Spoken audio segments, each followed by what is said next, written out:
ESPN's Mel Kiper dropped a updated big board after the Shrine Bowl and the Senior Bowl, which are the first stops in the pre-draft process. We head towards the Combine and then Pro Days, and before you know it, April is here, and we are in Green Bay this year for the NFL Draft. So, what I want to do on today's episode is look over Mel Kiper's updated big board, which we did about 3 weeks ago, but this time it's a little bit different because 3 weeks ago, we were only thinking about guys to pick at number 2.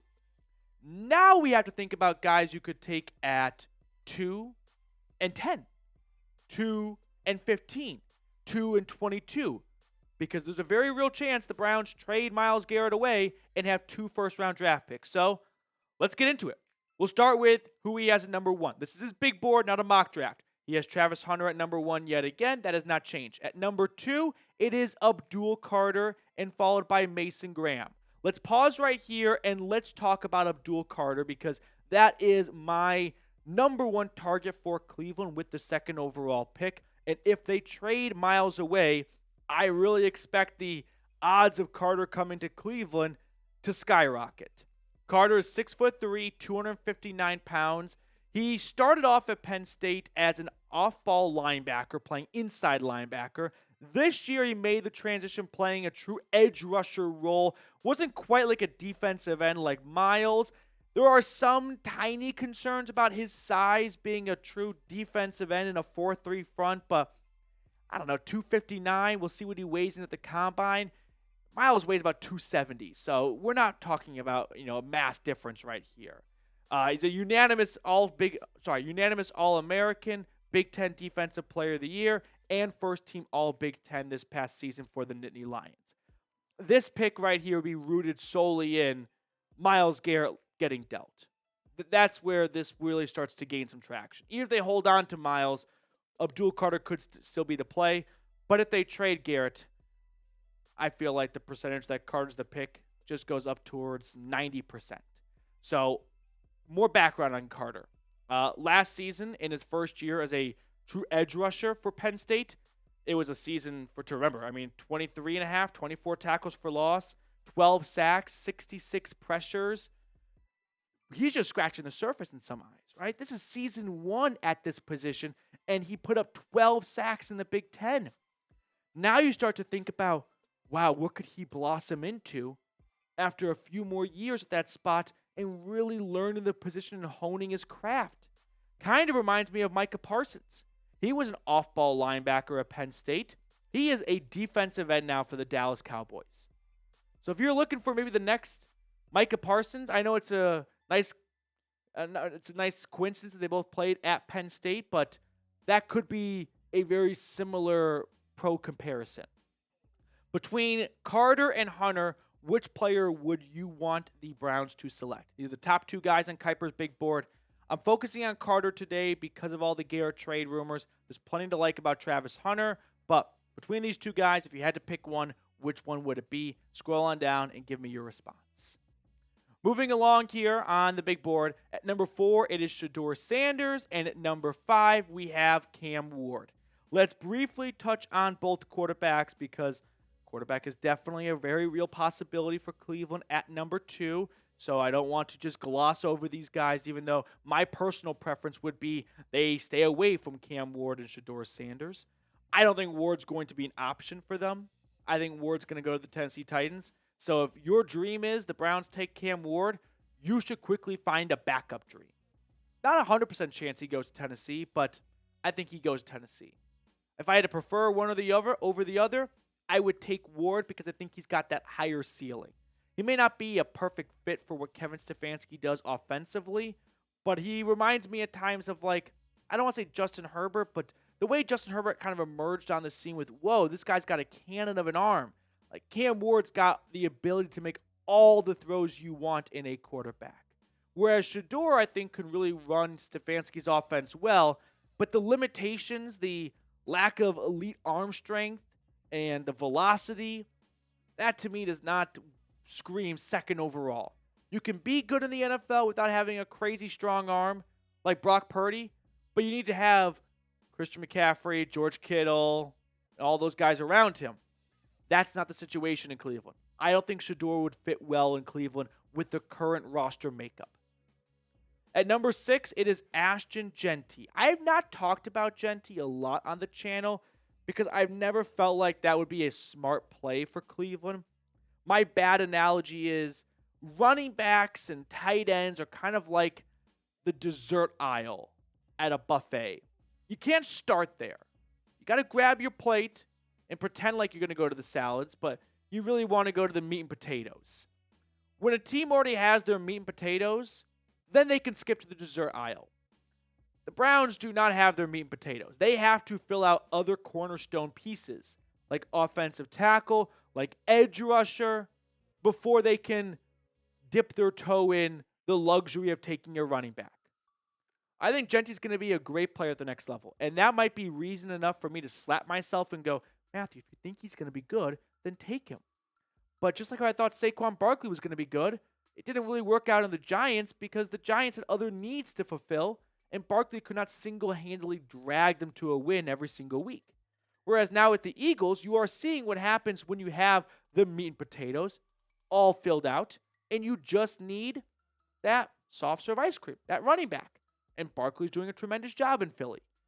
Browns are not at the Philly stage yet. They're at the Giants stage.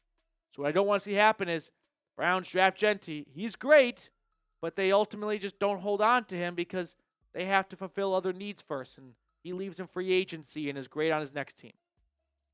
Now, we are going to be pumping out draft content here at the Cleveland Browns Report, so make sure you subscribe to the channel. There is no other channel out there that's going to be getting you guys this much NFL draft content to just completely dive headfirst into. So if you are not a part of the Cleveland Browns Report, make it a priority to do so right now. Number 7 is the Arizona receiver T-Mac. I do not see the Browns going receiver in round 1, so moving along. Jalen Walker, they're not going linebacker. Will Johnson out of Michigan, he fell 3 spots in Kiper's latest big board. Don't ask me why.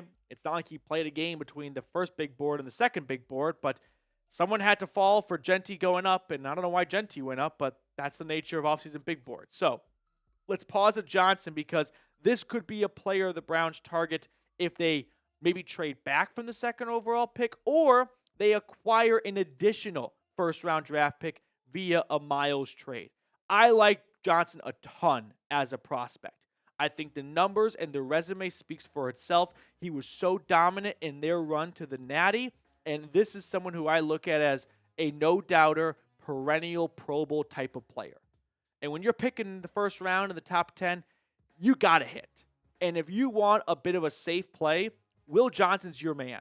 He may not be a big splashy player that scores a ton of touchdowns, but if you want to just take a guy that you have confidence will be a high-end starter for 8 to 10 years like Denzel Ward, I think Will Johnson can be that. And at a cornerstone piece like cornerback, and with the issues you've had at Greg Newsome and Martin Emerson, I am not opposed to adding Will Johnson, especially with Emerson and Newsome entering contract seasons and replenishing at the cornerback spot, along with the Warden getting up there in the age column and all the injuries he has sustained. So I like Johnson a lot for the Browns if it all kind of seems to come together. Before we look at the rest of Kiper's big board, I do want to give a shout out to Prize Picks. Prize Picks is the best place to get real money sports action. With over 10 million members and billions of dollars in awarded winnings, Prize Picks has made daily fantasy sports accessible to all. You just pick more or less on at least 2 players. Basketball season is heating up, and Prize Picks is the best place to get real money action while watching your favorite teams. You can now win up to 1,000 times your money on Prize Picks. They also offer Venmo and MasterCard for quick and easy deposits and withdrawals into your account this season. Plus, for the big game, they are putting Patrick Mahomes' passing yards at 0.5. They're just giving it to you. Take the more on this, the more on one more, and you are ready to roll. Download the app today and use code CLNS to get $50 instantly after you play your first $5 lineup. All of that information is in the comments and description of today's video.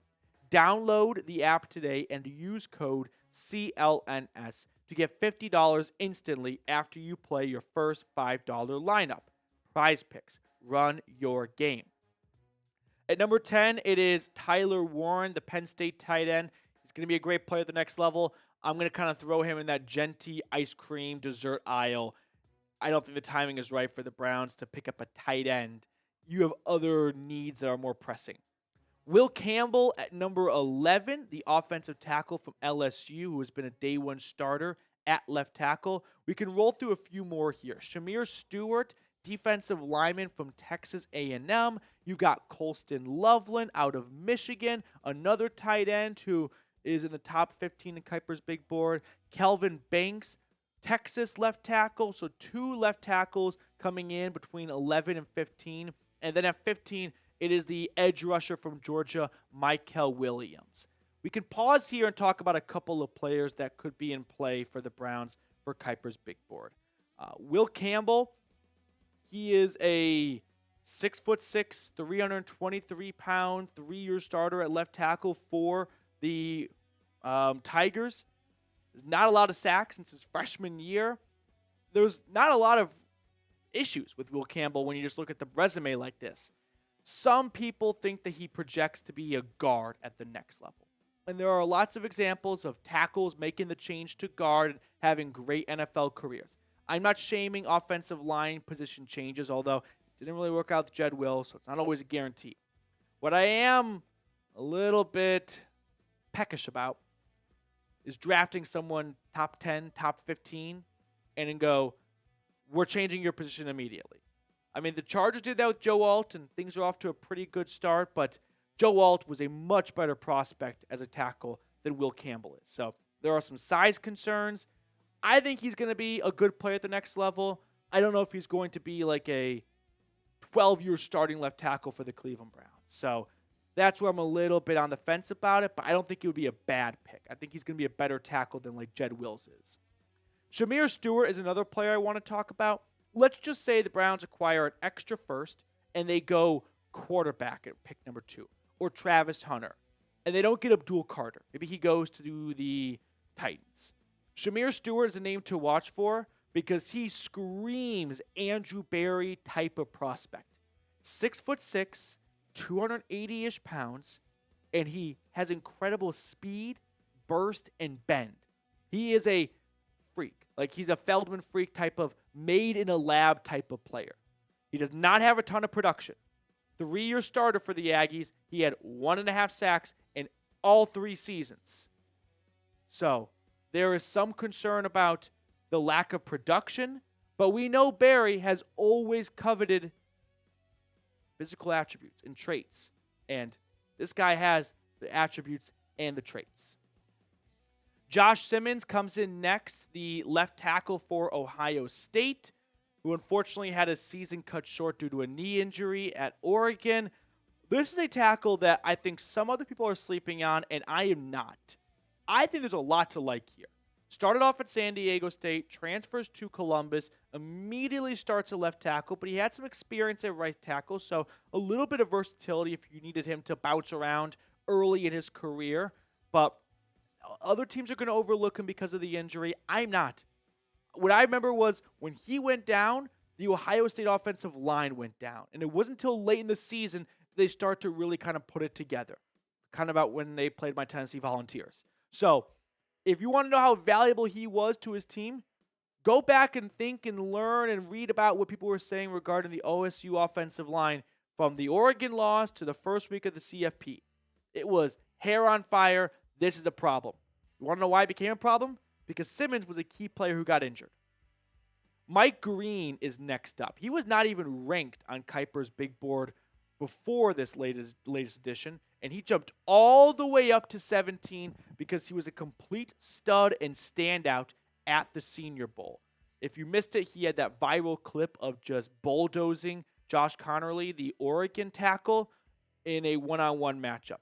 He led FBS in sacks with 17. He finished second in tackles for loss, runner-up to Abdul Carter. He was top 10 in pressure rate, 59 pressures, 81 tackles. He started off at Virginia, transferred to Marshall. He really only became a full-time starter in 2024. So there's not a ton of tape here, But this was someone that people started to discount because he played in the Sun Belt, and he really used the Senior Bowl to his advantage because he went up against some of the best, prospects from all different conferences, and he pushed around and bullied and was the number one defensive lineman in Mobile. So if, again, the Browns acquire an extra first and you're like, hey, I think with how loaded this defensive line class is, they should go quarterback or Travis Hunter at number 2, and they can find a pretty good edge rusher, maybe not as good as Abdul Carter, but they will be making a huge sacrifice by passing on Carter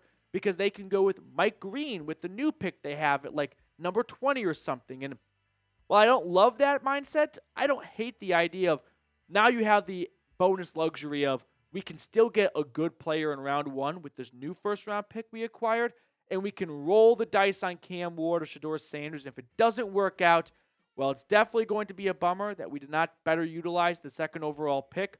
We still got a good player in round 1 with our other pick. Luther Burden, the wide receiver from Mizzou, comes in at 18. No, thank you. Another tight end to watch for if you're in the tight end market, it's the Miami tight end, Elijah Arroyo. He has been flying up boards all over the country since the Senior Bowl. Malachi Starks, the do-it-all man for the Georgia secondary, comes in at 20 after falling from 16. Another safety, South Carolina's Nick Emanwari, comes in at 21. Emeka Ibuka.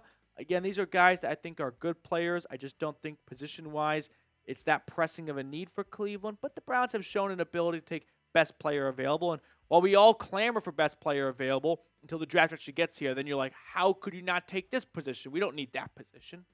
Just like how they don't necessarily need a guard because you just took Zach Zinter last year. But Tyler Booker, who's 23 on Kiper's big board, I think he's going to be a surefire player at the next level. So if you're looking for a safe pick, may not be the sexiest position, but Booker, I think, is going to project to be a really good player. Jahad Campbell, same goes for him. A lot of people like him. I don't think the Browns need an off-ball linebacker, but if they have grave concerns over JOK, maybe they decide to bring in some depth and a potential replacement. And then finally, if you want my gem, I wouldn't say this is a sleeper because he's going to go round 1 or round 2, but Walter Nolan, the guy had 6.5 sacks last year for Ole Miss, and he's nearly 300 pounds. I think he is what the Browns wanted Siaka Ika to be. A brutal run stopper who has pass rush upside. And unfortunately, they never got either out of him, but I think Nolan's going to be a really good pick for some team. Before we sign off, let's pick a card. Dylan, which card do you want to go with? Do I stick with my strategy after what it did to me last time? I think I gotta trust that over a large sample size, it's gonna work. It's like that Bryan Cranston movie about the lottery. You need a big sample size. I'm gonna go with. I'm thinking 8 of clubs, but I'm not gonna say 8 of clubs. I'm gonna change to Queen of Diamonds.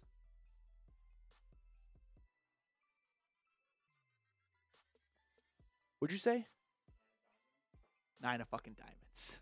Oh. Damn it! It's 1-0 producers.